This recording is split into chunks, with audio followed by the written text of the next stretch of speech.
ศรัทธาเชื่อมั่นวันในวันหนึ่งคอยจะหายดีด้วยพลังยังหาคอยจึงอยู่และยังก้าวไปเพียงจับมือกันไว้ให้คอยหูเจ้ายังอยู่บนนี้ในทุกๆเวลาที่คอยหลับตาจะเห็นเจ้าอยู่ในใจให้คอยอุ่นใจ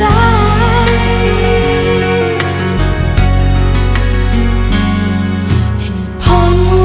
ที่ฟ้าได้ส่งให้เฮามาพบกันเพราะเขาเชื่อว่าเฮาจะเข้มแข็งเพื่อกันและกันเฮาจะผ่านบททดสอบชีวิตนี้ไปด้วยกันเชื่อในวันต่อไปที่ดีมีจริงเพียงให้เวลาความห่างเปิดใจศรัทธาเชื่อมั่นวันในวันหนึ่งคอยจะหายดีด้วยพลังยังหาคอยจึงอยู่และยังก้าวไปเพียงจะเปิดกันไว้ให้คอยหูเจ้ายังอยู่บนนี้ในทุกๆเวลาที่คอยหลับตา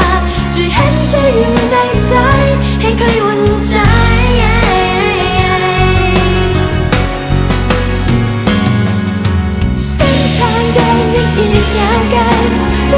จะยากลำบากเพียงใด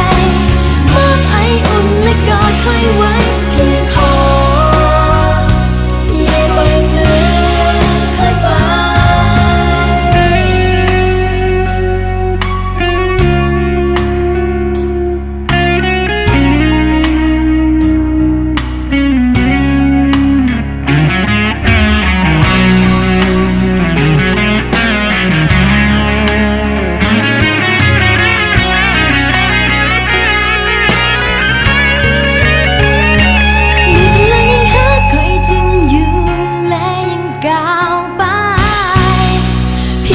กันไว้ให้คอยหู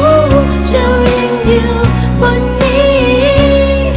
ในทุกๆเวลาที่คอยหลับตาจะเห็นเจ้าอยู่ในใจให้คอยอุ่นใจและยังหาคอยจึงอยู่และยังก้าวไปเพียงจับมือกันไว้ให้คอยหูเจ้ายังอยู่บนนี้ปล่อยมือคอยไปอยู่ในใจให้คอยอุ่นใจให้อุ่นใจ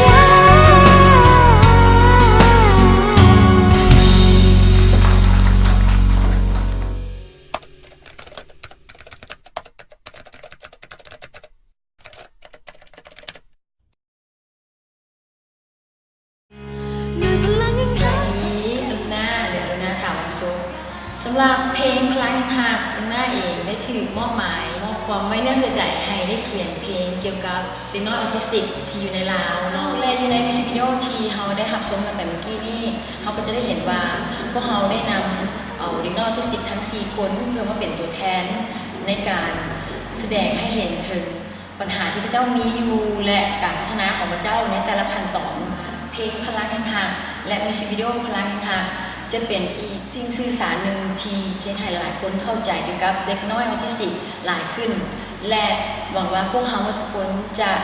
พร้อมที่จะมอบความหักและให้ความเข้าใจเกี่ยวกับเด็กน้อยออทิสติกของพวกเขาและมีความเชื่อว่าพระเจ้าก็สามารถพัฒนาขึ้นไปเพื่อให้อยู่กับสังคมและอยู่นำเด็กน้อยธรรมดาทั่วไปได้คือกันกับคนปกติทั่วไปเจ้า